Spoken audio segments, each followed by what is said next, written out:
Hello everyone, welcome on geography जुनून। Geography जुनून में आप सभी का स्वागत है। फ्रेंड्स, हम जियोमॉर्फोलॉजी यानी भू आकृति विज्ञान को कंप्लीट कर चुके हैं। हमने उसमें प्रत्येक टॉपिक को बहुत डिटेल में और बहुत अच्छे से पढ़ लिया है। मैं नहीं समझता कि अब कोई ऐसा टॉपिक रहा होगा जो कॉम्पिटिटिव एग्जाम्स की दृष्टि से इम्पोर्टेंट रहा है। फिर भी अगर आपको लगता है कि किसी एग्ज़ाम के रिलीवेंस में आपको कोई ऐसा टॉपिक मिलता है जो जियोमॉर्फोलॉजी में हमसे छूट गया है, तो आप कमेंट बॉक्स में जाके ज़रूर कमेंट करें। मैं आपको उस टॉपिक पे भी ज़रूर वीडियो लेक्चर प्रोवाइड करूँगा। ठीक है दोस्तों, आज हम स्टार्ट करने वाले हैं हमारे क्लाइमेटोलॉजी यानी जलवायु विज्ञान। और जलवायु विज्ञान में हम सबसे पहला टॉपिक लेंगे एटमॉस्फेयर, इसका ओरिजिन, इसका कंपोजिशन और इम्पोर्टेंस। ठीक है, तो आज का हमारा टॉपिक होने वाला है वायुमंडल, इसकी उत्पत्ति, इसका संगठन और इसकी क्या क्या महत्वपूर्ण है, क्या क्या इसका महत्व है, वो आज हम इस टॉपिक में कवर करने वाले हैं। ठीक है दोस्तों, तो चलिए स्टार्ट करते हैं आज का टॉपिक वायुमंडल। तो सबसे पहले हम बात करते हैं कि वायुमंडल है क्या। देखिए, वायुमंडल पृथ्वी के चारों ओर एक गैसीय आवरण होता है जिसमें गैसें पाई जाती हैं, जलवाष्प पाया जाता है, एरोजोल पाए जाते हैं, कुछ प्रदूषक तत्व पाए जाते हैं। और ये सब जो जितने भी एलिमेंट्स हैं जो वायुमंडल का निर्माण कर रहे हैं, ये पृथ्वी के गुरुत्वाकर्षण बल के कारण बंधे हुए होते हैं। यानी कि वायुमंडल का निर्माण जो है वो गुरुत्वाकर्षण बल के प्रभाव में हुआ है। अगर ये गुरुत्वाकर्षण बल नहीं होता तो ये गैसें सब अंतरिक्ष में चली जाती। ठीक है, और पृथ्वी पर मानव जीवन, जितने भी जीवित जीव हैं, इनका अस्तित्व ही संभव नहीं हो पाता। यानी कि वायुमंडल जो है वो जितने भी जीवित जीव हैं, जितने भी जैविक प्रक्रम हो रहे हैं, उनकी सबके लिए, सारी पर्यावरणीय दशाओं के लिए, जितने भी हमें चारों ओर जैव भू रासायनिक चक्र दिखाई दे रहे हैं, इनके लिए एक महत्वपूर्ण संगठक होता है, एक महत्वपूर्ण, एक वेरी इंपॉर्टेंट एलिमेंट होता है। ठीक है, तो वायुमंडल जो है, इसकी अगर हम सघनता की बात करें तो धरातल के पास देखा जाए तो पृथ्वी की सतह से अगर हम बात करें 5.6 किलोमीटर की ऊंचाई पर हम बात करें तो 5.6 किलोमीटर की ऊंचाई पर हमें पूरे वायुमंडल के द्रव्यमान का हमें 50% मात्र 5.6 किलोमीटर की ऊंचाई पर मिल जाता है। अगर हम बात करें कि लगभग 29 किलोमीटर की ऊंचाई पर, 29 किलोमीटर की हाइट पर पृथ्वी की सतह से अगर हम ऊपर जाएं तो इसका लगभग 97% जो है हमारे वायुमंडल का जो द्रव्यमान है उसमें पाए जाने वाले जो तत्व हैं वो मात्र 29 किलोमीटर की ऊंचाई तक पाए जाते हैं पृथ्वी की सतह से। और 32 किलोमीटर की ऊंचाई पर पूरे के पूरे हमारे वायुमंडल का 99% जो है द्रव्यमान वो पाया जाता है। तो आप अंदाजा लगा सकते हैं कि पृथ्वी की सतह के कितना पास संपूर्ण वायुमंडल का द्रव्यमान जो है वो पाया जाता है। यानी हम इससे निष्कर्ष निकालेंगे कि वायुमंडल का घनत्व पृथ्वी की सतह के पास अधिक होता है और पृथ्वी की सतह से ऊपर जाने पर इसका घनत्व कम होता जाता है, ये अधिक विरल होता जाता है। ठीक है, अधिक विरल होता जाता है, इसकी डेंसिटी कम हो जाती है। अब हम देखें तो देखिए, इसकी कोई ऊपरी लिमिट अगर हम डिसाइड करें कि अंतरिक्ष में कितनी ऊंचाई तक वायुमंडल पाया जाता है तो 16 किलोमीटर से लेकर 16,000 किलोमीटर से लेकर के और 32,000 किलोमीटर तक लगभग इसकी ऊंचाई पाई जाती है। इसकी अपर लिमिट के ऊपर जो रिसर्च हुई है उसमें 16,000 किलोमीटर से 32,000 किलोमीटर तक की हाइट मानी गई है। अगर प्रभावी रूप से हम इसकी बात करें कि वायुमंडल प्रभावी रूप से कितनी ऊंचाई तक पाया जाता है तो ये लगभग 800 किलोमीटर की ऊंचाई तक बहुत प्रभावी रूप से पाया जाता है। इसके ऊपर जाने पर गैसों की मात्रा, जो गैसों का घनत्व है वो इतना कम हो जाता है कि वायुमंडल जो है उसका हमें बहुत कम परसेंटेज मिलता है, बहुत विरल मिलता है। एक्टिवली हमें जितना भी वायुमंडल मिलता है वो 800 किलोमीटर की ऊंचाई तक मिलता है। ठीक है दोस्तों, अब देखिए, ये तो हो गई हमारे वायुमंडल की बेसिक बातें।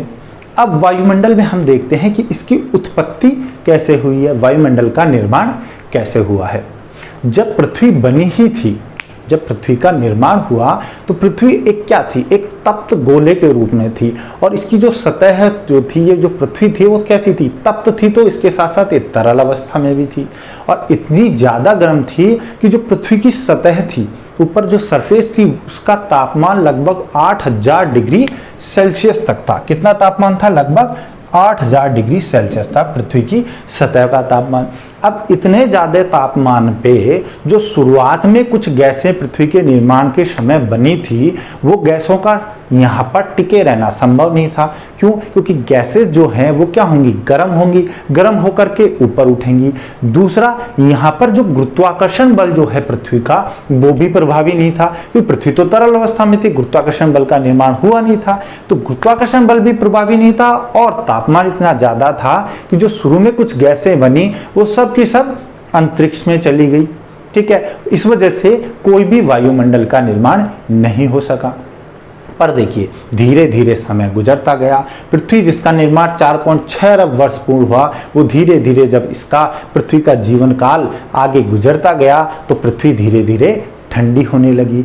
और इस ठंडी होने के क्रम में जब पृथ्वी ठंडी हो रही थी तो जो तप्त, जो पिघली हुई चट्टानें जो थी, वो अब ठंडी होने लगी और वो भी अब ठोस बनने लगी।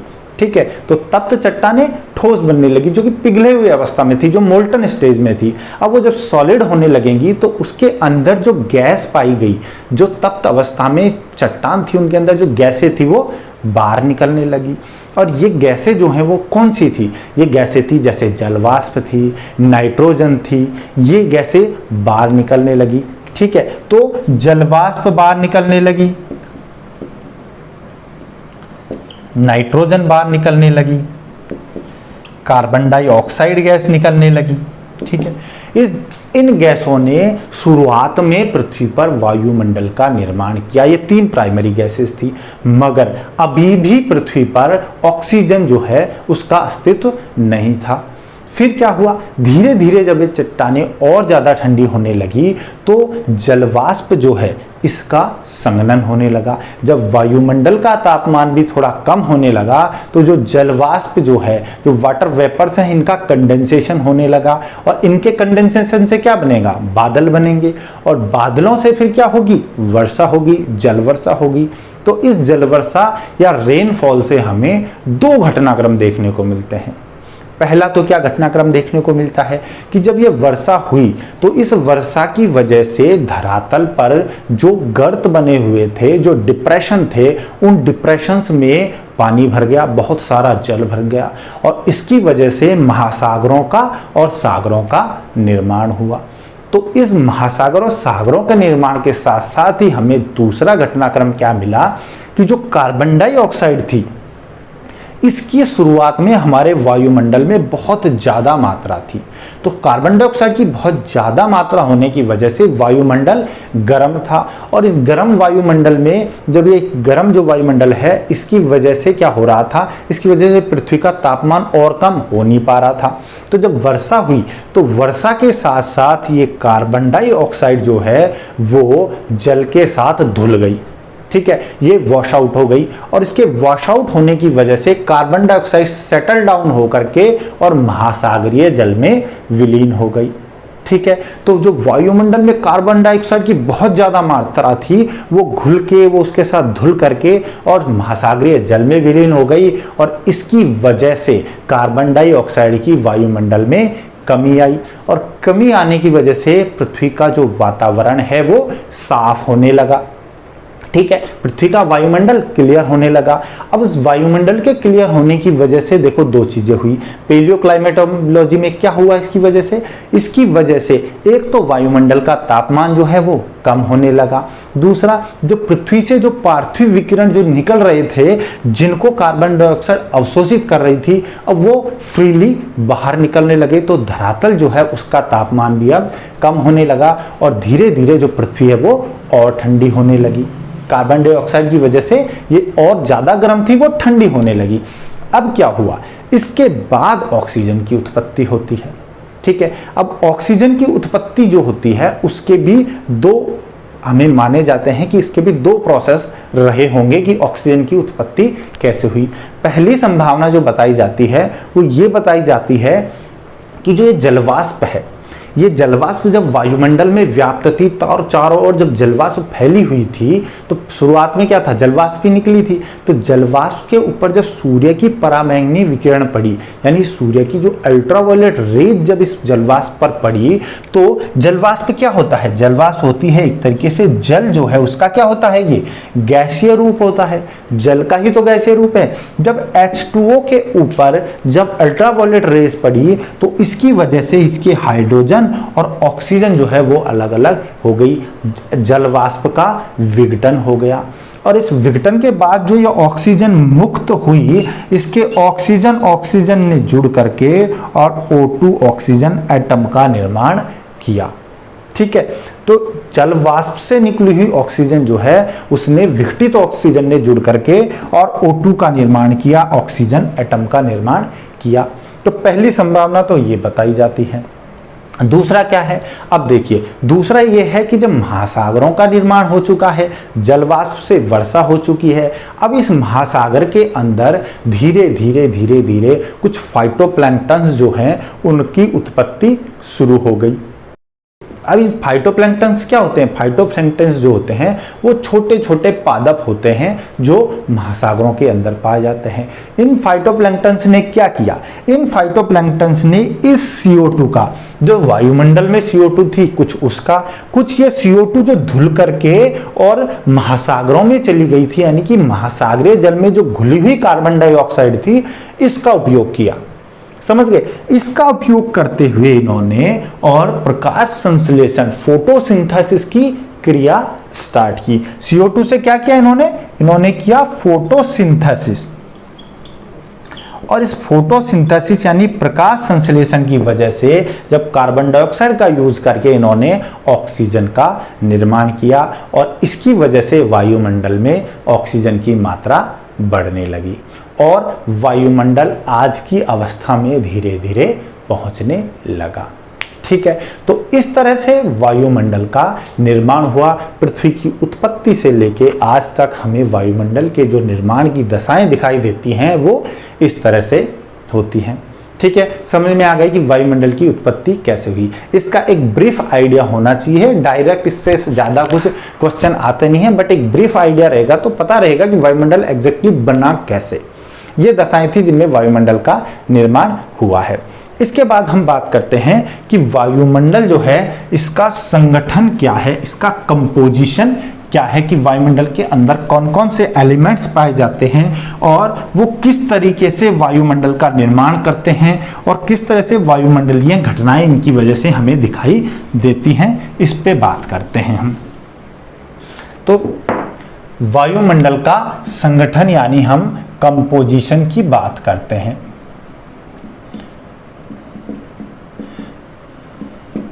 देखिए वायुमंडल के अगर हम कंपोजिशन की बात करें तो हमें तीन प्रमुख तत्व जो मेन एलिमेंट्स दिखाई देते हैं उनमें सबसे पहला आता है गैसेज।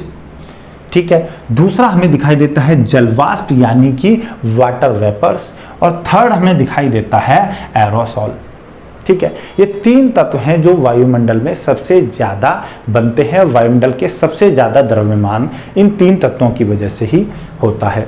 अब सबसे पहले हम बात करते हैं गैसेज की, कि कौन कौन सी गैसेज पाई जाती हैं और ये गैसेज क्या क्या अपनी खासियत रखती हैं जिससे ये वायुमंडल को प्रभावित करती हैं। सबसे पहले बात करें तो जो सबसे प्राइमरी गैस जो सबसे अधिक मात्रा में पाई जाती है वो है नाइट्रोजन। नाइट्रोजन पाई जाती है 78.08% of total gaseous mass. Gas के द्रव्यमान का टोटल जो देखें तो 78.08% नाइट्रोजन पाई जाती है। दूसरे नंबर पे आती है हमारे ऑक्सीजन। ऑक्सीजन पाई जाती है 20.95%, 20.95% जो है टोटल गैसियस द्रव्यमान का वो पाई जाती है ऑक्सीजन। तो दूसरी मात्रा में सबसे ज्यादा कौन पाई जाएगी, ऑक्सीजन। तीसरा जो सबसे ज्यादा मात्रा में पाई जाती है वो है ऑर्गन, और इसका परसेंट होता है 0.93%। ठीक है, 0.93% ऑर्गन पाई जाती है। इसके बाद नंबर आता है कार्बन डाइऑक्साइड का, ये पाई जाती है 0.03%। ठीक है, टोटल गैसों का 0.03% कार्बन डाइऑक्साइड पाई जाती है। चौथे नंबर के बाद आती है पांचवें नंबर पे क्रिप्टॉन, ये पाई जाती है 0.001%। अब इससे आज आगे देखेंगे तो गैसेज जो हैं इनका द्रव्यमान टोटल परसेंटेज जो है वो बहुत कम होता जाएगा। क्रिप्टॉन 0.001%। इसके बाद आती है नियोन, ये पाई जाती है 0.0018% मात्रा में पाई जाती है। इसके बाद हम बात करें हीलियम की, हीलियम पाई जाती है 0.0005%। और कम मात्रा में पाई जाती है ओजोन, जो कि बहुत इंपॉर्टेंट गैस है, मगर इसकी मात्रा देखें वायुमंडल में तो 0.4 × 06% ओनली ये पाई जाती है। ठीक है, इसके बाद हाइड्रोजन, जो कि हमारे वायुमंडल में बहुत कम मात्रा में पाई जाती है, 0.4 × 05% पाई जाती है। इस तरह हम देखें तो सबसे अधिक नाइट्रोजन, उससे कम ऑक्सीजन, उससे कम ऑर्गन, उससे कम कार्बन डाइऑक्साइड, फिर क्रिप्टॉन, फिर नियोन, नियोन के बाद हीलियम और इसके बाद हमारी ओजोन और हाइड्रोजन गैस पाई जाती हैं। तो इस तरह से ये टोटल जो 9 गैसेज हैं ये गैसीय द्रव्यमान का 99.99% जो है वो कवर करती हैं। ठीक है, तो ये ही मेन गैसेज होती हैं जो हमें वायुमंडल में दिखाई देती हैं। अब थोड़ा थोड़ा इन गैसेज पे भी हम बात कर लेते हैं। देखिए, जो नाइट्रोजन है, ऑक्सीजन है और ऑर्गन है, ये तीनों गैसेज जो हैं ये स्थायी गैसें कहलाती हैं। स्थायी गैसें यानी कि परमानेंट गैसेस, स्टेबल गैसेस कहलाती हैं। क्यों?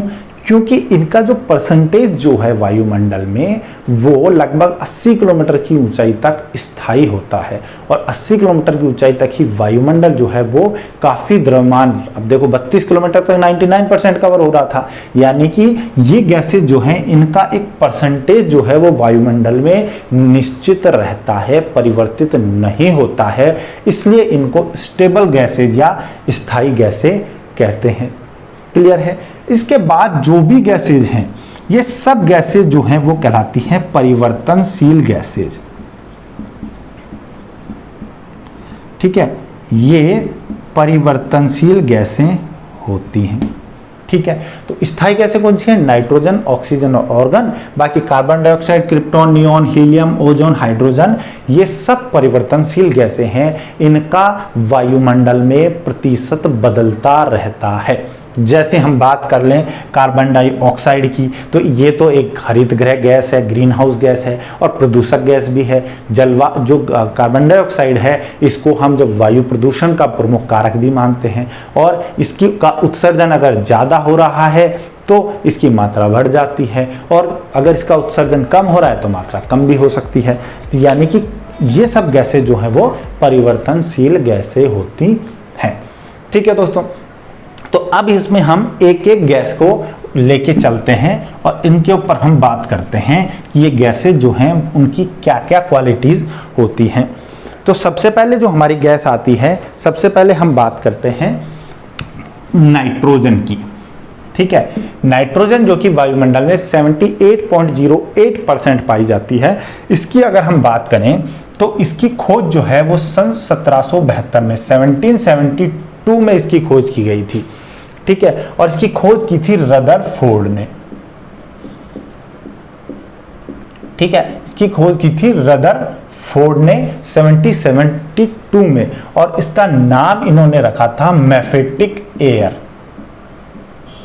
मैफेटिक एयर नाम दिया था इसका इन्होंने। ठीक है, इससे पहले सबसे पहली जो गैस खोजी गई थी, ठीक है, जिसका गैसियस रूप खोजा गया था वो सन 1752 में कार्बन डाइऑक्साइड का खोजा गया था। ठीक है, CO2 गैस को सबसे पहले खोजा गया था 1752 में और 1772 में रदरफोर्ड ने इसको खोजा था। इसका नाम दिया था मैफेटिक एयर। इस गैस की कुछ क्वालिटीज होती हैं, सबसे पहले उन पर बात करें तो देखिए ये जो गैस है ये कैसी होती है? रंगहीन होती है, कोई कलर नहीं होता इसका। ठीक है, ये गंधहीन होती है यानी कि ऑडोरलेस होती है, कोई ऑडोर नहीं होता इसका और साथ में ये टेस्टलेस भी होती है, स्वादहीन भी होती है। ठीक है, तो नाइट्रोजन गैस रंगहीन है, गंधहीन है और स्वादहीन है। ठीक है। दूसरा बात करें तो ये जो नाइट्रोजन गैस जो होती है, ये इसके अलावा ये गैस जो है, इसको अगर हम देखें तो इसका वायुमंडल में सबसे अधिक प्रतिशत होता है, 78.08% होता है, और इसकी वजह से ही हमें वायु दाब का एहसास होता है। ठीक है, क्या इसकी वजह से ही हमें वायु दाब का एहसास होता है। इसी की वजह से देखे जाए तो जो विंड फ्लो हो रहा है, जो पवन प्रवाह हो रहा है, उसका आभास भी इसी की वजह से होता है। पवन प्रवाह की जो शक्ति है उसका आभास जो हमें होगा वो इसी की वजह से होता है। इसके अलावा जो सूर्य की जो विकिरण आ रही हैं, जो सूर्य की किरणें आ रही हैं, उनका परावर्तन भी सबसे अधिक इसी की वजह से होता है।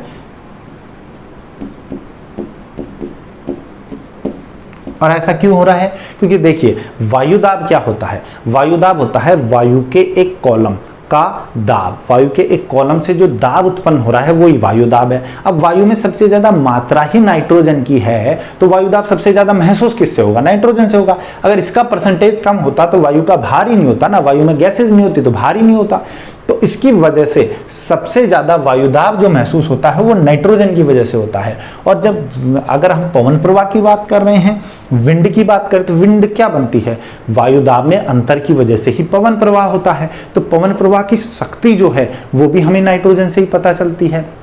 साथ में जब सूर्य के ऊपर से जब विकिरण हो रहा है तो सूर्य की विकिरणों का कुछ किरणें परावर्तित होकर वापस अंतरिक्ष में चली जाती हैं, तो वो सबसे ज्यादा किन से टकराएंगी? जो सबसे ज्यादा एलिमेंट वायुमंडल में होगा। और सबसे ज्यादा एलिमेंट है किसका? नाइट्रोजन का। तो सबसे ज्यादा नाइट्रोजन के अणु जो हैं उन पे टकरा कर ही विकिरणों का परावर्तन होगा, वापस अंतरिक्ष में लौटेंगी। ठीक है, तो अगर ये पूछा जाता है, ये तीनों जो विशेषताएं हैं वो हमें नाइट्रोजन की वजह से देखने को मिलती है। ठीक है, इसके अलावा अगर हम बात करें तो नाइट्रोजन जो है वो वायुमंडल में सबसे ज्यादा मात्रा में है, 78% है, मगर जीवित जीव जो हैं वो नाइट्रोजन को कभी भी डायरेक्टली नहीं लेते। जैसे हम ऑक्सीजन लेते हैं, जब हम रेस्पिरेशन होता है, जब हम श्वसन क्रिया करते हैं तो क्या लेते हैं? ऑक्सीजन लेते हैं, मगर हम ऐसे नाइट्रोजन को नहीं लेते हैं। नाइट्रोजन जो है इसका एक चक्र चालू होता है, नाइट्रोजन चक्र होता है वायुमंडल में। तो नाइट्रोजन का एक चक्रीकरण होता है। चक्रीकरण कैसे होता है इसका? नाइट्रोजन एक साइकिल होता है जिसमें नाइट्रोजन को नाइट्रेट्स, नाइट्राइट्स और अमोनियम में परिवर्तित किया जाता है। और अमोनियम जो है उसमें या नाइट्रेट्स के रूप में जो पौधे हैं वो अपनी जड़ों से इस नाइट्रोजन को ऑक्यूपाई करते हैं, ग्रहण करते हैं। इसके बाद इनका रूपांतरण होता है अमीनो एसिड में, प्रोटीन में, किसके अंदर? पेड़ पौधों के अंदर। और पेड़ पौधों से हम जो वेजिटेशन खाते हैं, जो साग हम खाते हैं, उससे ये नाइट्रोजन हमारी बॉडी के अंदर यानी जीवित जीवों की बॉडी के अंदर आता है। और वहां आने के बाद ये अमीनो एसिड और प्रोटीन का निर्माण करता है। और जो प्रोटीन है वो हमारी मसल्स का मेन कॉन्स्टिट्यूएंट होता है। ठीक है, जितनी भी हमारी मांसपेशियां हैं इनका सबसे प्रमुख तत्व क्या है? प्रोटीन है। तो ये प्रोटीन जो है वो हमें बनाने में मददगार होती है नाइट्रोजन, मगर हम इस नाइट्रोजन को डायरेक्ट नहीं लेते हैं। आपने देखा होगा कि जो हमारी जो फलीदार जो पौधे होते हैं उनकी जड़ों में राइजोबियम पाया जाता है, इसी तरह एजोटोबैक्टर पाया जाता है। क्या पाया जाता है? राइजोबियम और एजोटोबैक्टर। ये क्या होते हैं? ये नाइट्रोजन फिक्सेशन का काम करते हैं। क्या काम करते हैं ये? नाइट्रोजन फिक्सेशन यानी कि नाइट्रोजन स्थिरीकरण का काम करते हैं ये। तो नाइट्रोजन फिक्सेटिंग बैक्टीरिया होते हैं ये, नाइट्रोफिक्सेटिंग माइक्रो ऑर्गेनिज्म है ये। क्या क्या है? राइजोबियम है और एजोटोबैक्टर है। ये क्या करते हैं? ये जो हैं वो नाइट्रोजन को नाइट्रेट्स, नाइट्राइट्स और अमोनियम में रूपांतरित करने का काम करते हैं। और अमोनियम के रूप में या नाइट्रेट्स के रूप में वायुमंडल की जो नाइट्रोजन है उसको पौधे ले लेते हैं, पौधों से हम खाते हैं। ठीक है, तो ये नाइट्रोजन फिक्सेटिंग माइक्रो ऑर्गेनिज्म होते हैं, नाइट्रोजन का चक्रीकरण होता है। ठीक है दोस्तों। इसके अलावा अगर हम नाइट्रोजन की बात करें तो नाइट्रोजन जो है वो पौधों, नाइट्रोजन हम देखें तो जो भी हमारे आसपास कोई भी ऐसे पदार्थ जो ज्वलनशील होते हैं उनको तेजी से जलने से रोकती है। यानी कि अगर देखा जाए तो ये पदार्थों को तेजी से जलने से भी रोकती है। नाइट्रोजन की एब्सेंस में बहुत तेजी से आग पकड़ेगी, बहुत जल्दी जल जाएगा, मगर नाइट्रोजन जो है पदार्थों को तेजी से जलने से भी रोकती है।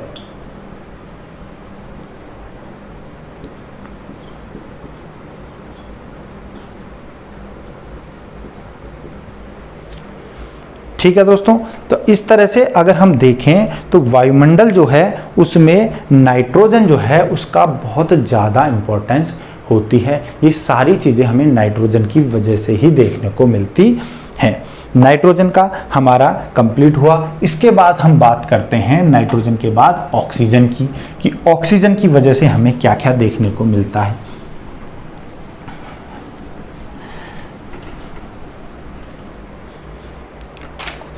देखिए, ऑक्सीजन की अगर हम बात करें तो ऑक्सीजन जो कि वायुमंडल में 20.95% पाई जाती है, इसकी खोज जो है वो की थी जोसेफ प्रिस्टली ने। किसने की थी? Joseph priestly. और एक कब की थी इन्होंने? 1874 में, 1874 में जोसेफ प्रिस्टली ने ऑक्सीजन गैस की खोज की थी। ठीक है दोस्तों। और ऑक्सीजन जो है, देखो इससे तो हम सब वाकिफ में हैं कि ऑक्सीजन जो है उसको प्राणदायिनी गैस बोला जाता है। क्यों? क्योंकि जीवित जीव जो हैं ये ऑक्सीजन को श्वसन क्रिया में इस्तेमाल करते हैं। इसकी वजह से ही हमारे ब्लड सर्कुलेशन हो, चाहे हमारा कार्बोहाइड्रेट हो, फैट हो, प्रोटीन हो, इन सब का जो निर्माण है वो ऑक्सीजन की वजह से ही होता है। तो ऑक्सीजन जो है वो अगर बात करें तो जीवित जीवों का जो जीव द्रव्य होता है, जो जीव द्रव्य होता है इसका अगर हम बात करें तो 70% जो है वो ऑक्सीजन से ही बना होता है। जीवित जीवों के जो जीव द्रव्य है उसका 70% ऑक्सीजन से बना होता है और एक कार्बोहाइड्रेट, फैट और प्रोटीन के निर्माण में बहुत मददगार होती है। ठीक है, ये जीवित जीव जो हैं वो इसको श्वसन क्रिया में इस्तेमाल करते हैं, इसीलिए इसको प्राणदायिनी गैस भी कहा जाता है। इसके अलावा ऑक्सीजन जो है उसका निर्माण कैसे हुआ वो आपको मैंने बताया। दो कारण, या तो क्या हुआ कि जलवाष्प जो थी, शुरुआत में जो जलवाष्प थी उस पर सूर्य की विकिरण पड़ी, पराबैंगनी किरणें पड़ी और उसकी वजह से जलवाष्प टूट करके हाइड्रोजन ऑक्सीजन में अलग हुई और ऑक्सीजन ऑक्सीजन जुड़ करके ऑक्सीजन एटम का निर्माण हुआ।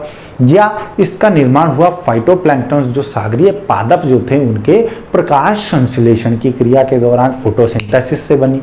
ठीक है, तो जो पेड़ पौधे हैं वो पेड़ पौधे वायुमंडलीय जो हमारी CO2 है उसका उपयोग कर, CO2 का तो क्या करते हैं? उपयोग करते हैं और O2 जो है उसका निर्माण करते हैं।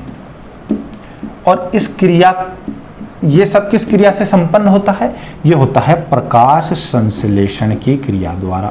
फोटोसिंथेसिस जो होती है इसमें हमें ऑक्सीजन जो प्रदान करते हैं वो होते हैं पादप, पेड़ पौधे हमें ऑक्सीजन प्रदान करते हैं। इसके अलावा जो ये जो गैस है ऑक्सीजन जो है इसका देखा जाए तो ये खुद ज्वलनशील नहीं होती है। ये खुद ऐसा नहीं है कि खुद इन्फ्लेमेबल है, खुद जल जाएगी, मगर ये जो है वो हमें देखा जाए तो जीवाश्म ईंधन देखें हम, फॉसिल फ्यूल हम अगर देखें, या हम लकड़ी देखें, या हम कोई भी और अन्य ज्वलनशील जो पदार्थ हैं, अन्य जो ज्वलनशील पदार्थ हैं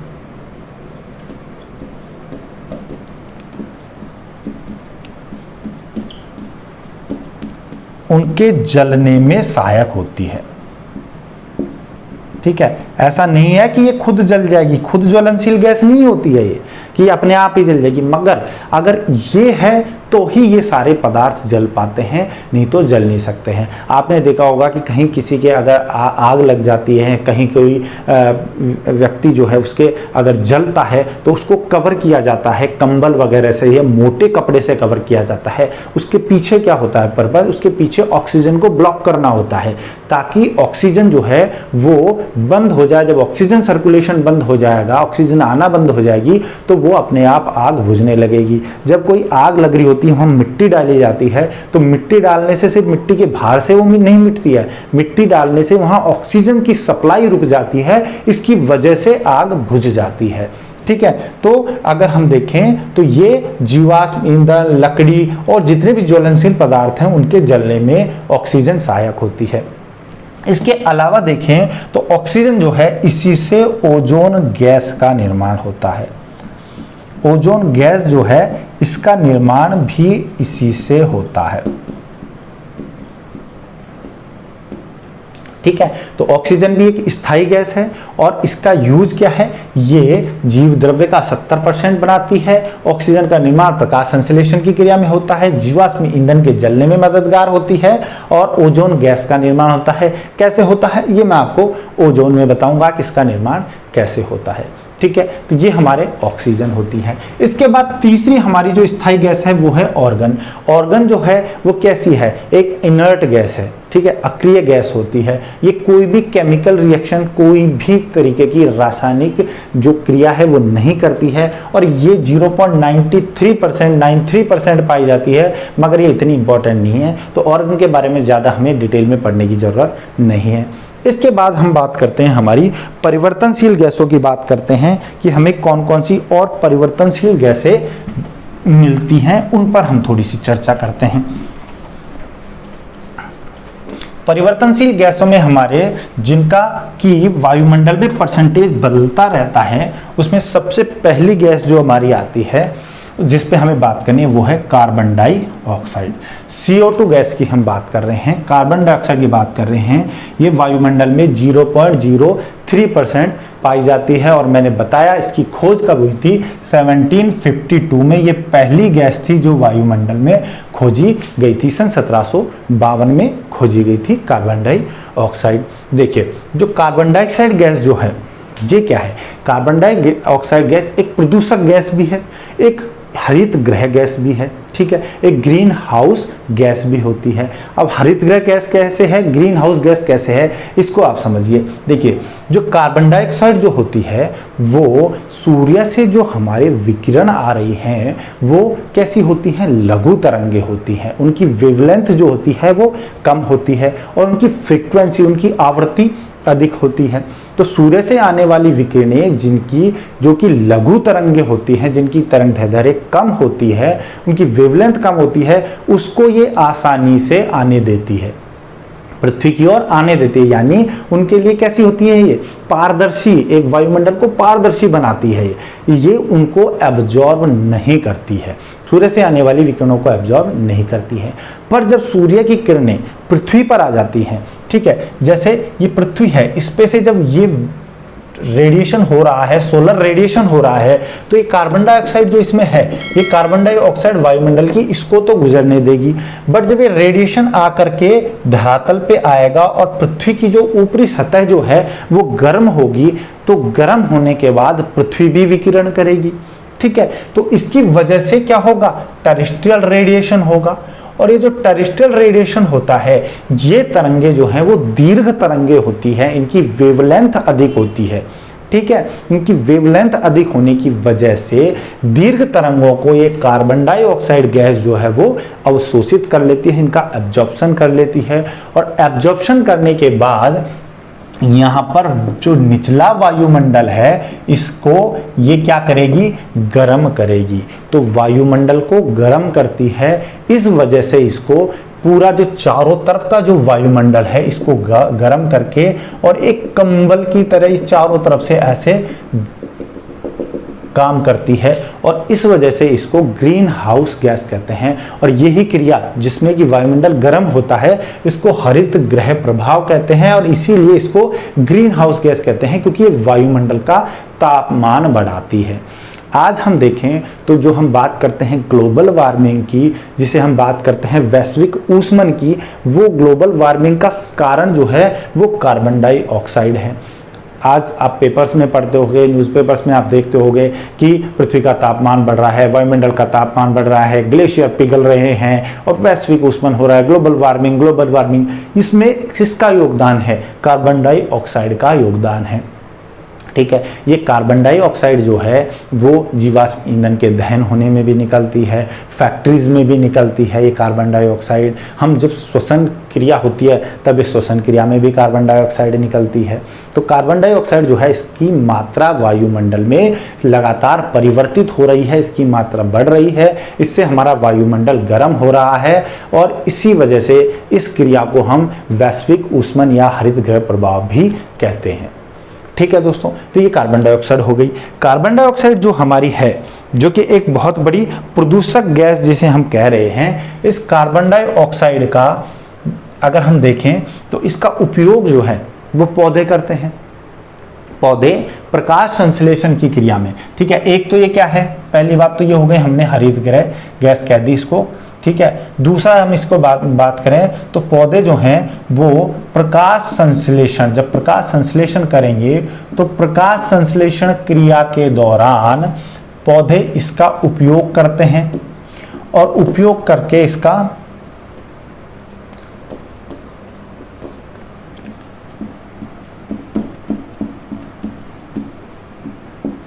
अब इसके उपयोग से क्या होता है, इसका CO2 का उपयोग करके पौधे प्रकाश संश्लेषण की क्रिया में ग्लूकोज का निर्माण करते हैं और ऑक्सीजन का निर्माण करते हैं। ठीक है, तो CO2 का प्रकाश संश्लेषण में पौधे इंटेक करके ग्लूकोज और ऑक्सीजन का निर्माण करते हैं। तो प्रकाश संश्लेषण में भी कार्बन डाइऑक्साइड उपयोग में आती है।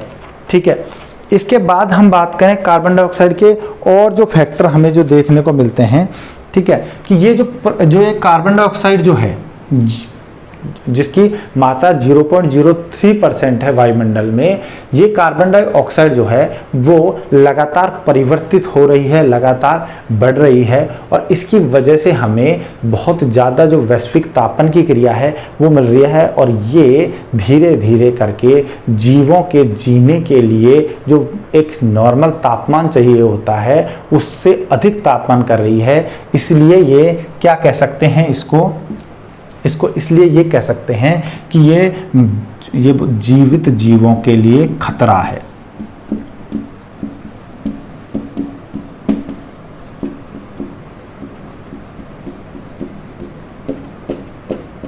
ठीक है, तो कार्बन डाइऑक्साइड की बढ़ती हुई मात्रा जीवित जीवों के लिए खतरा होती है।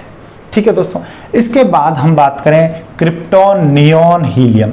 ये कोई इतनी इंपॉर्टेंट गैसेज नहीं है, इन पे ज़्यादा कुछ बात करने की ज़रूरत है नहीं। इसके बाद जो मेन जो हमारी इंपॉर्टेंट गैस आती है वो आती है ओजोन। ठीक है, तो इसके बाद हम बात करते हैं ओजोन गैस की कि ओजोन गैस क्या है और इसकी क्या इंपॉर्टेंस है। देखिए, ओजोन गैस जो है ये इसकी प्रॉपर्टीज क्या होती हैं कि एक तो ये बहुत ही उत्तेजक गैस होती है। ठीक है, बहुत ही ज़्यादा उत्तेजक गैस होती है। दूसरी इसकी अगर हम बात करें तो ये तीखी गंध वाली होती है, बहुत ही तीखी इसकी गंध होती है और ये नीले रंग की होती है। ठीक है, नाइट्रोजन हमारी कैसी थी, टेस्टलेस, ओडोरलेस, कलरलेस, और ये कैसी है, टेस्टलेस तो है नहीं, ये तीखी गंध वाली है, ओडोर है, बहुत ज़्यादा उत्तेजक है। ठीक है, और नीला रंग वाली होती है और ये एक प्रबल ऑक्सीकारक भी है, ऑक्सीडाइजिंग एजेंट भी है एक, यानी ये तत्वों का ऑक्सीकरण कर देती है, प्रबल ऑक्सीकारक है, एक एक्टिव ऑक्सीडाइजिंग एजेंट ये हमारी ओजोन होती है। अब ओजोन की संरचना क्या है, होती कैसे है? ओजोन जो है वो ऑक्सीजन का एक ट्रिप्लिकेट है। ऑक्सीजन जो है उसके 3 अणुओं से मिलके O3 ओजोन बनी हुई होती है, यानी इसका निर्माण जो है वो ऑक्सीजन के कारण ही हुआ है। कैसे हुआ है इसकी विधि को समझो। देखो, जो वायुमंडल में जो O2 है, जो ऑक्सीजन है, इस ऑक्सीजन के ऊपर जब थंडरस्टॉर्म्स आते हैं, जब तड़ित झंझा होती है, तो क्या होता है, बिजली कड़कती है। और उस बिजली की कड़कने से क्या होता है, बहुत ज़्यादा इलेक्ट्रिक डिस्चार्ज होता है, बहुत ज़्यादा विद्युत विसर्जन होता है। और इस इलेक्ट्रिक डिस्चार्ज की वजह से क्या होता है, ये इलेक्ट्रिक डिस्चार्ज जब ऑक्सीजन पर गिरता है तो ये ऑक्सीजन जो है वो विघटित हो जाती है, टूट जाती है। ये जो मॉलिक्यूलर या एटॉमिक ऑक्सीजन है, ये इसके मॉलिक्यूल एटम जो है वो टूट करके और ऑक्सीजन दो अलग अलग अणु हो जाते हैं इसके, ये फ्री ऑक्सीजन हो जाती है। ठीक है, तो ऑक्सीजन पर क्या गिर रही हैं, तड़ित झंझा या थंडर स्टॉर्म के टाइम पे जो इलेक्ट्रिक डिस्चार्ज हो रहा है, जो बिजली कड़क रही है, उसका ऑक्सीजन पे गिरने की वजह से ऑक्सीजन का विघटन हो रहा है।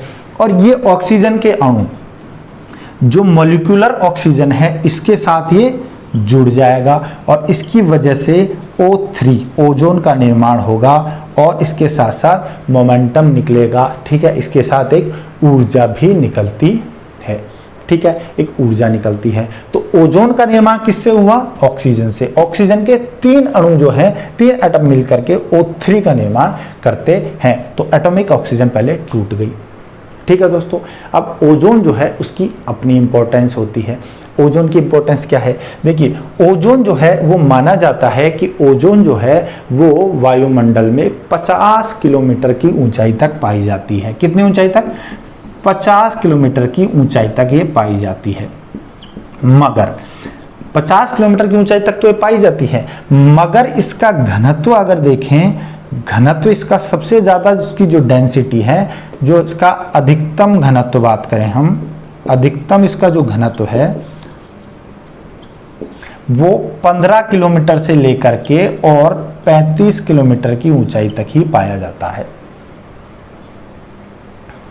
ठीक है, 15 से 35 किलोमीटर की ऊंचाई तक ये ओजोन गैस जो है वो सबसे ज़्यादा पाई जाती है। और इसका यूज क्या है, आपने बचपन से इसे पढ़ा होगा कि ओजोन गैस जो है वो सूर्य से आने वाली पराबैंगनी विकिरणों को, जो अल्ट्रावायलेट रेज आ रही हैं, उनको एब्जॉर्ब करती है, उनको अवशोषित करती है और उन हानिकारक पराबैंगनी विकिरणों को, सबको नहीं करती है, हानिकारक पराबैंगनी विकिरणों को अवशोषित करके और उनको पृथ्वी पर आने से रोकती है। और इस वजह से मानव जो है उनका बचाव होता है। कैंसर और बहुत सारी स्किन डिजीज जो है वो ओजोन की वजह से नहीं होती हैं। इस वजह से हमें ओजोन जो है वो एक तरीके से सुरक्षा कवच प्रदान करती है।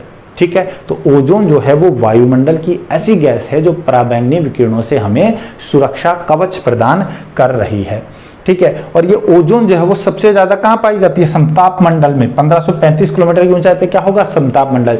जब हम आगे स्ट्रक्चर पढ़ेंगे वायुमंडल की, जब हम वायुमंडल की संरचना पढ़ेंगे तब हम इसको कवर करेंगे। ठीक है, तो 50 किलोमीटर की ऊंचाई तक पाई जाती है। तो अब देखिए, अब ये क्या कर रही है, ये सूर्य से आने वाली पराबैंगनी विकिरणों को अवशोषित कर रही है। और इसी तरह से ये जो ओजोन है, जब वायुमंडल में हमारे जो धरातल पृथ्वी के आसपास भी पाई जाती है, तो ये ओजोन हमें कार्बन डाइऑक्साइड की तरह एक प्रदूषक गैस के रूप में भी काम करती है। ये हरितगृह गैस की तरह काम करती है और ये भी सूर्य से आने वाली विकिरणों के साथ साथ जो पृथ्वी से जो दीर्घ तरंगे जा रही हैं उनको भी अवशोषित करती है। और ये जो है वो हरित गृह गैस की तरह कार्य करती है। ठीक है, ये हरित गृह गैस की तरह भी कार्य करती है। ठीक है, तो ओजोन भी हरितगृह गैस होती है और ओजोन एक पॉल्यूटेंट भी होता है। जब ओजोन की मात्रा ज़्यादा होती है तो इसके संपर्क में आने के कारण ये इंडस्ट्रियल गैसेज होती है, वेस्ट होता है, उससे निकलती है। तो इसकी वजह से आंखों में जलन होना, त्वचा में जलन होना, कुछ तंत्रिका तंत्र की बीमारियां होना, ये सब ओजोन की वजह से भी होती हैं। तो ये हरितगृह गैस है और ये तापमान को बढ़ाने का काम कर रही है। हालांकि हमारे लिए सुरक्षा कवच का काम भी करती है। ठीक है, ऊंचाई में ये वायुमंडल में पाई जाती है, 0.4 × 06% पाई जाती है। ठीक है दोस्तों, ये हमारे ओजोन की कुछ क्वालिटीज हमने देख ली।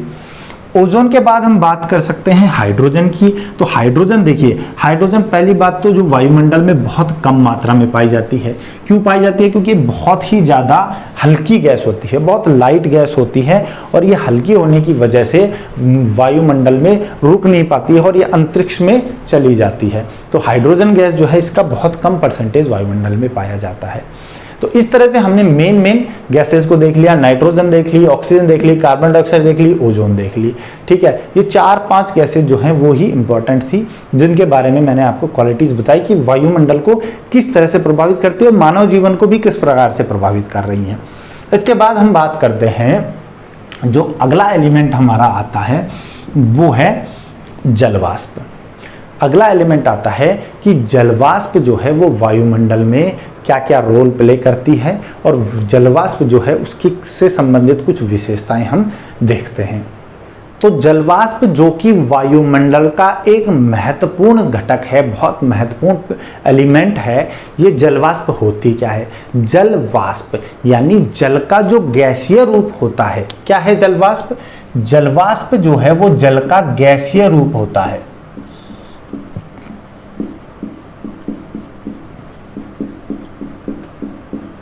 जल का गैसीय रूप ही जलवाष्प होती है। तो ये जलवाष्प जो है इसका अगर हम परसेंटेज देखें तो ये वायुमंडल में 0 से लेके 4% तक पाई जाती है। वायुमंडल का जो द्रव्यमान है उसका 0 से 4% तक होती है ये, यानी औसत रूप से अगर इसका देखें तो इसका औसत पाया जाता है 2%।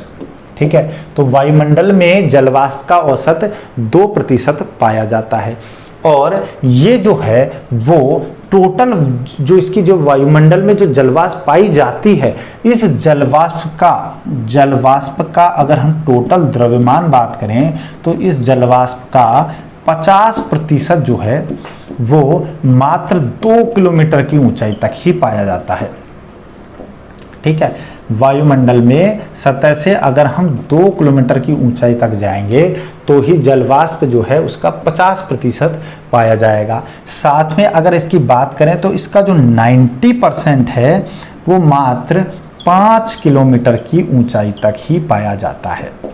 यानी जलवाष्प जो है वो सबसे ज़्यादा पाई जाती है कहाँ पर? जलवाष्प धरातल के पास सबसे ज़्यादा पाई जाती है। जिस तरह वायुमंडल जो है उसकी सघनता सबसे ज़्यादा कहाँ है? धरातल के पास है, वैसे ही जलवाष्प जो है वो सबसे ज़्यादा मात्र 5 किलोमीटर की ऊंचाई तक ही जलवाष्प पाई जाती है। उसका 90% जो है वो 5 किलोमीटर की ऊंचाई तक है। ऐसा क्यों होता है? देखिए, जलवाष्प मैंने बताया कि जल का गैसीय रूप है, और जल का गैसीय रूप है तो जल कहाँ पाया जाता है?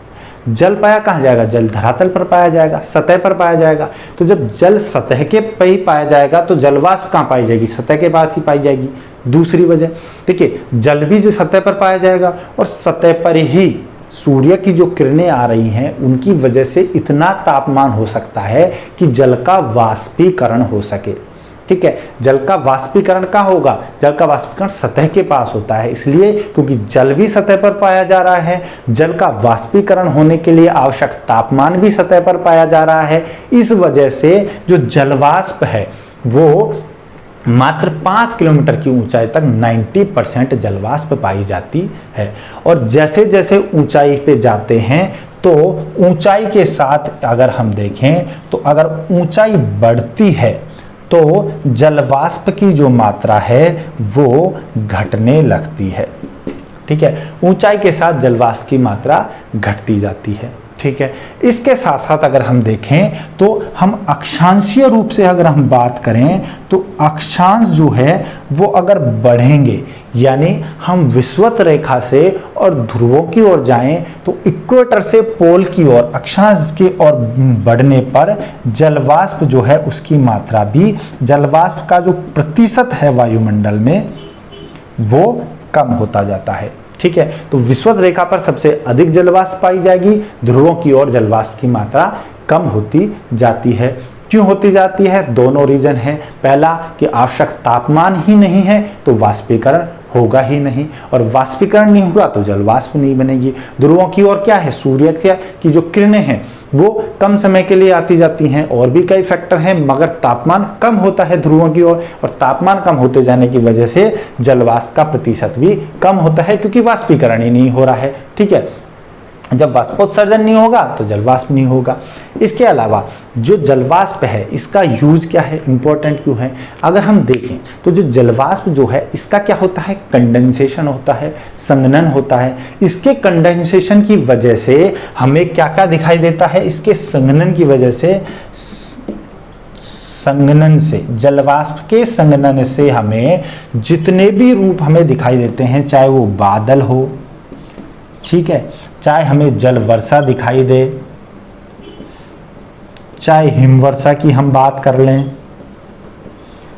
ठीक है, चाहे हम ओस की बात कर लें, कोहरा की बात कर लें हम, ठीक है, संघनन हो, बादल हो, जलवाष्प हो, हिमवर्षा हो, ओस हो, कोहरा हो या पाला हो, जितने भी ये सब संघनन के रूप जो हैं वो हमें जलवाष्प की वजह से ही मिलते हैं।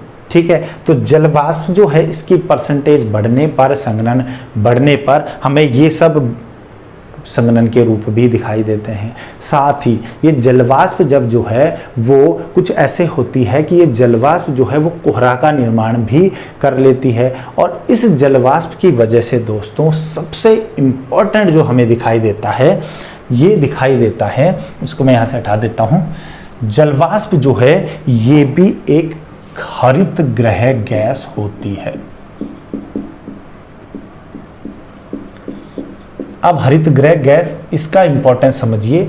ये जो जलवाष्प जो है वो वायुमंडल को गर्म बनाए रखने का काम करती है।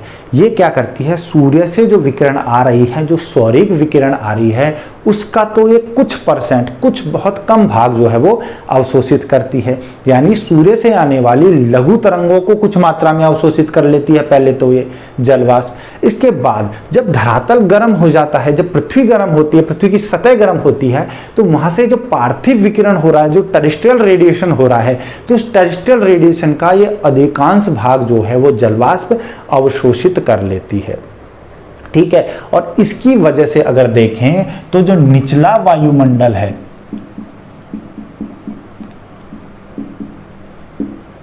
वो गर्म होता है। हरित गृह गैस है, इस वजह से ये क्या करती है कि नीचे से जाने वाली दीर्घ पार्थिव विकिरणों को अवशोषित करके और वायुमंडल का तापमान बढ़ा देती है। और क्योंकि इसकी मात्रा सबसे ज्यादा कहाँ है, निचले वायुमंडल में, इसलिए निचले वायुमंडल को गर्म करने की काम करती है, और ये एक कंबल की भांति कार्य करती है, कंबल की तरह कार्य करती है। ठीक है, तो हरित गृह गैस है जलवाष्प और एक कंबल की तरह कार्य करती है, यानी कि जलवाष्प की प्रतिशत मात्रा जो है वो मानव जीवन के लिए इम्पोर्टेंट है, क्योंकि वायुमंडल का तापमान भी यही मेंटेन करेगी, और इसी की वजह से बादल, जल वर्षा, सारा जो जल चक्र जो हो रहा है वो किसकी वजह से हो रहा है, जलवाष्प की वजह से हो रहा है। ठीक है, तो ये इस तरह से जलवाष्प जो है वो बहुत इंपॉर्टेंट पार्ट प्ले करती है। ठीक है दोस्तों, तो ये हमारा एलिमेंट हो गया जलवाष्प। जलवाष्प के बाद बात करते हैं हम एरोसोल की, कि एरोसोल जो है वो क्या होते हैं और इनका वायुमंडल के निर्माण में क्या योगदान है।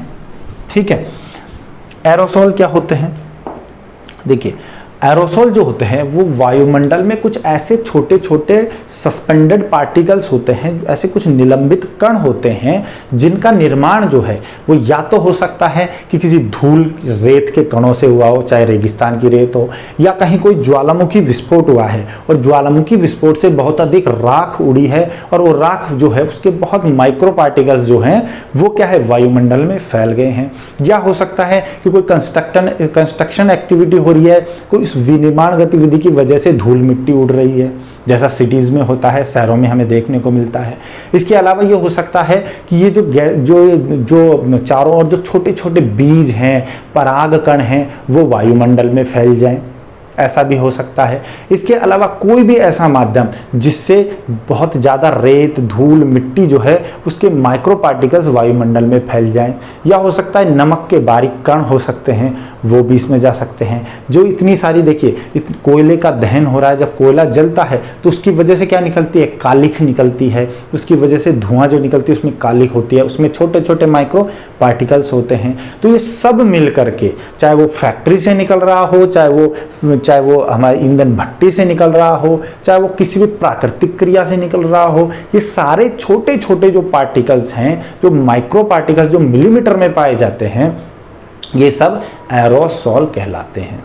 क्लियर है? तो ये एरोसोल आप समझ गए कि होता क्या है। अब देखिए जो एरोसोल होते हैं, ये एरोसोल जो है उनका भी घनत्व तो सबसे ज़्यादा वायुमंडल के निचले भाग में ही होता है। एरोसोल जो होते हैं ये बहुत छोटे पार्टिकल्स होते हैं। जैसे आपने पर्यावरण प्रदूषण के में पढ़ा होगा PM 2.5, PM 10, ये क्या होते हैं, पार्टिकुलेट मैटर, ये एरोसोल ही होते हैं। पार्टिकुलेट मैटर PM 2.5, जो कि 2.5 क्या है, 2.5 इनका माइक्रोन है, mm में होते हैं। 10 क्या है, ये 10 माइक्रोन से छोटे होते हैं। ठीक है, तो जो 2.5 माइक्रोन से छोटे हैं वो PM 2.5, 10 माइक्रोन से छोटे हैं वो PM 10 होते हैं। ठीक है, तो ये एरोसोल जो हैं वो प्रदूषक होते हैं। ये सब जो हैं वो प्रदूषक होते हैं और इनका घनत्व जो है वो वायुमंडल के निचले भाग में ही सबसे ज़्यादा पाया जाता है। अब ये जो एरोसोल है, इनका सबसे ज़्यादा इम्पोर्टेंट जो हमें जो एक फिनोमिना देखने को मिलता है, इनका काम देखने को मिलता है, वो होता है प्रकीर्णन। ठीक है, ये सौरिक विकिरण जो होती है उनका प्रकीर्णन करते हैं। ये प्रकीर्णन यानी कि स्कैटरिंग करते हैं। स्कैटरिंग क्या होती है, जब सूर्य की किरणें इन एरोसोल्स पर, इन छोटे छोटे पार्टिकल्स पर पड़ती है तो वो गिर के और चारों ओर फैल जाती है। ठीक है, चारों ओर फैल जाती है और इस प्रकीर्णन की वजह से हमें कुछ ऑप्टिकल फिनोमिना देखने को मिलते हैं, कुछ प्रकाशिक घटनाएं देखने को मिलती है। जैसे अगर बात करें आसमान का रंग नीला क्यों है, तो आसमान का रंग नीला इसलिए है क्योंकि इन एरोसोल्स पे आकर के जब सूर्य की किरणें पड़ी तो उसकी वजह से एक सेलेक्टिव स्कैटरिंग हुई।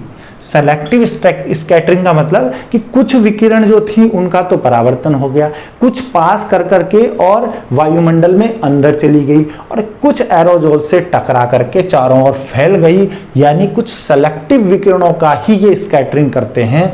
इसकी वजह से इस सेलेक्टिव स्कैटरिंग यानी विभेदात्मक प्रकीर्णन की वजह से हमें आकाश का रंग नीला दिखाई देता है।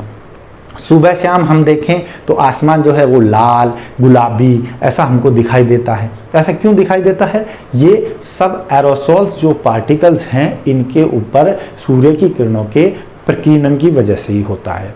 और ये याद रखिएगा दोस्तों, ये अच्छे से समझ लीजिए कि प्रकीर्णन जो है वो होने के लिए जो भी तरंग जो है, सूर्य की विकिरण जो है वो जितने कम तरंग दैर्ध्य की होगी, जितनी कम उसकी वेवलेंथ होगी, उसका प्रकीर्णन उतना ही अधिक होगा, क्योंकि उसकी आवृत्ति अधिक होगी।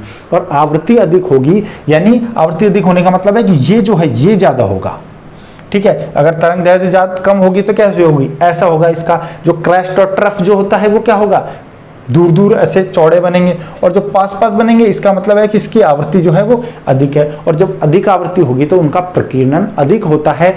इसीलिए ये याद रखिए, इसीलिए सौरिक विकिरण जो है उसका प्रकीर्णन अधिक होता है, जबकि पार्थिव विकिरण जो कि पृथ्वी से जारी हैं उनकी तरंग दैर्ध्य क्या होती है, अधिक होती है, उनकी वेवलेंथ क्या है, अधिक होती है। ठीक है, ये क्या होती है, तरंग लंबाई या वेवलेंथ, ये क्या होती है, अधिक होती है, और इसकी वजह से उनका प्रकीर्णन अधिक नहीं होता है, सौरिक विकिरण का ही प्रकीर्णन होता है।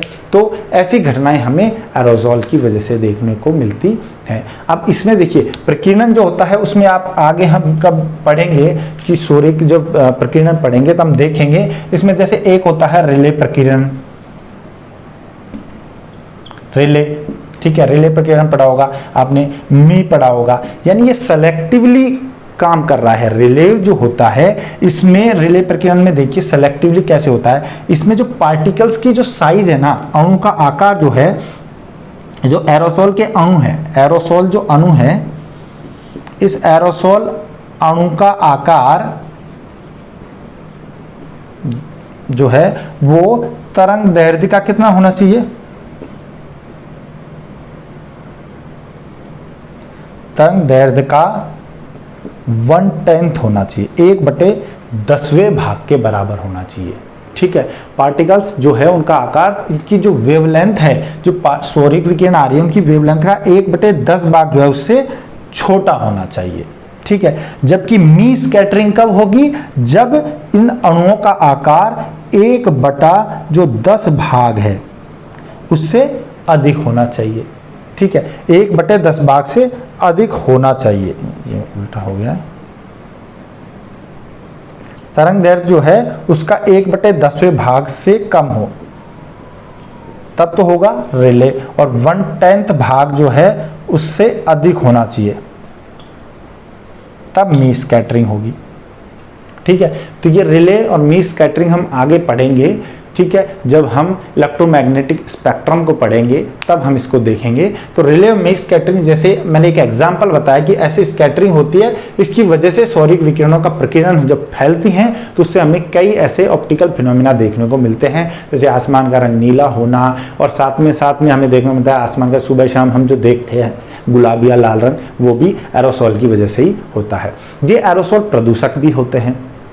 ये क्या करते हैं, जब ये सेटल डाउन होते हैं तो इनकी वजह से क्या होता है कि जैसे एल्बिडो जो होता है वो कम हो जाता है। किसका एल्बिडो? जैसे बर्फ जो है वो सूर्य से आने वाली जो विकिरणें हैं उनका परावर्तन करती है और इसको एल्बिडो कहते हैं। और ये जो एल्बिडो है वो कम हो जाता है। क्यों? क्योंकि ये सूर्य की विकिरणों को अवशोषित भी करने लगता है और ये कालिख की तरह होता है, बिल्कुल कालिख होता है। तो इस वजह से क्या है, बर्फ पिघलने लगती है। तो ये एरोसोल जो होता है वो जो प्रदूषक होता है तो ये नुकसानदायक भी होता है।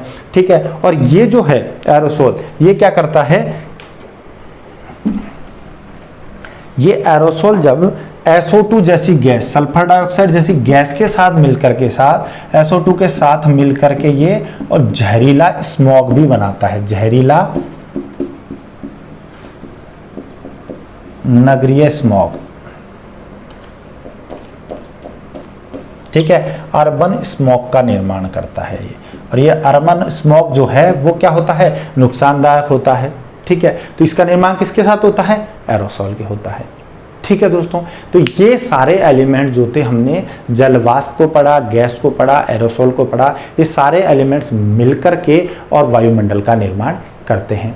अब देखिए, इसके बाद हम बात करते हैं कि वायुमंडल का महत्व क्या है।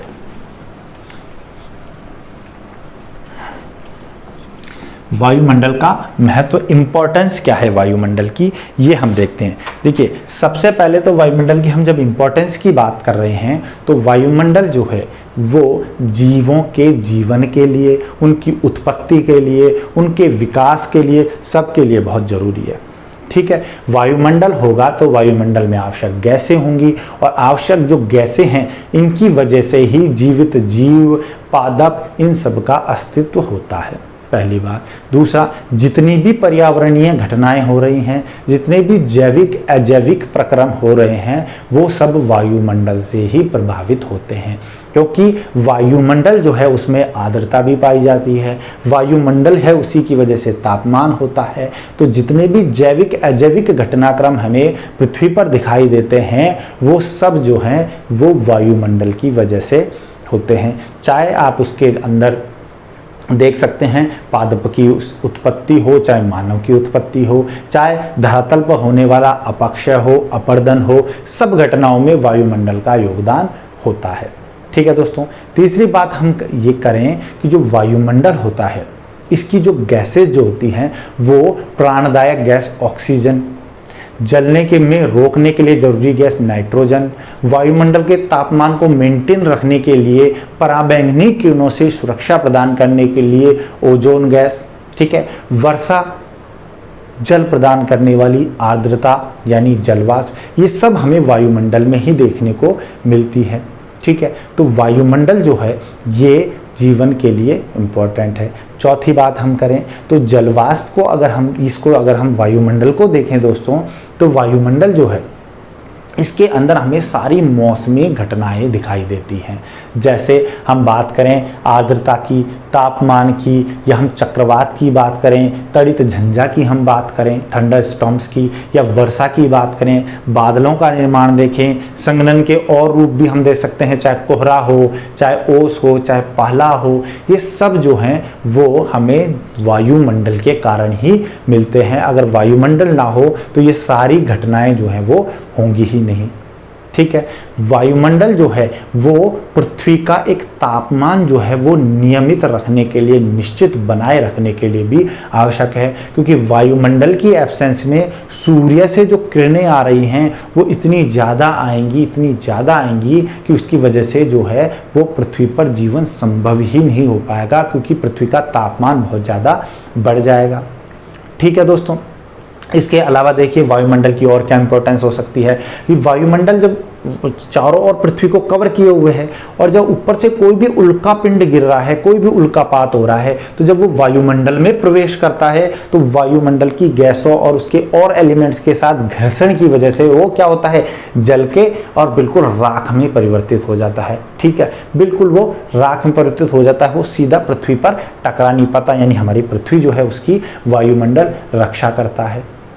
ठीक है दोस्तों, और इसमें हम देखें वायुमंडल में, तो वायुमंडल की वजह से ही हम ओवरऑल अगर बात करें तो जीवन जो है उसका दूसरा पर्याय, दूसरा इसका रूप देखें तो वो है वायुमंडल। ठीक है दोस्तों, तो ये सारे इंपॉर्टेंस जो है वो हमें वायुमंडल के इन्हीं की वजह से ही दिखाई देते हैं। तो ये हमारा टॉपिक कंप्लीट हुआ। वायुमंडल की उत्पत्ति, वायुमंडल क्या है वो मैंने बताया, वायुमंडल की उत्पत्ति कैसे हुई वो बताई, इसमें क्या क्या कंपोजिशन में हमें गैसेज, जलवाष्प, एरोसोल पाई जाती हैं और उनका क्या क्या महत्व है, इनकी क्या क्या विशेषताएं हैं, ये हमने देख लिया है। और वायुमंडल का महत्व देख लिया है हमने। अगर आप डिटेल में महत्व भी लिखें तो आप जितना सोचेंगे उतना कम है, वायुमंडल पे आप जितना सोच सकते हैं उतना कम है, इतना इसका इंपॉर्टेंस होता है, जिसमें मैंने आपको कुछ इंपॉर्टेंस इसका बता दिया है। ठीक है दोस्तों, तो आई होप कि अब वायुमंडल से आपको संबंधित ये चीज़ें क्लियर हो गई होगी। अगले वीडियो में हम वायुमंडल जो है उसकी संरचना की बात करेंगे, वायुमंडल की स्ट्रक्चर कैसी होती है। ठीक है दोस्तों, तो चलिए आप चैनल को सब्सक्राइब कीजिए, बेल आइकन को प्रेस कीजिए, और वीडियो अगर आपको पसंद आ रहा है तो लाइक कीजिए, दोस्तों से शेयर कीजिए। और दोस्तों आगे आपको वीडियोस जो हैं वो कंटिन्यू मिलते रहेंगे। बहुत इंपॉर्टेंट हमारा क्लाइमेटोलॉजी का टॉपिक है और हर कॉम्पिटिटिव एग्जाम में इसमें से क्वेश्चंस का बहुत अच्छा वेटेज देखने को मिलता है। ठीक है, तो आगे देखते रहिए और चैनल को सब्सक्राइब करके बेल आइकन को जरूर प्रेस कर लीजिए। मिलते हैं अगले वीडियो में। Thank you so much.